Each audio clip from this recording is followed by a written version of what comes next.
nyoh ataupun pokok kelapa. Kita sekarang ni mengalami krisis ya. Krisis kelapa tak cukup untuk dibuat santan dan lain-lain.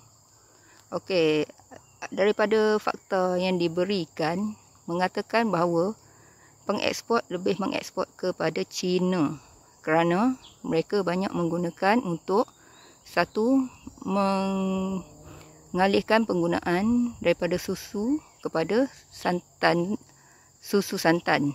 Okey. Yang keduanya, mereka meminati minuman kelapa muda. Jadi disebabkan oleh mereka lebih banyak mengeksport kepada China, jadi negara-negara yang kecil agak terkesan ya dengan kekurangan nyoh ataupun kelapa seperti di negara kita. Untuk mendapatkan buah kelapa, kita akan menanam pokok kelapa selama 5 tahun ataupun atas lagi untuk mendapatkan hasil ya, buah. Tengok tu. Jadi perlukan perancangan. Bukan tanam hari ni boleh dapat hasil hari ni.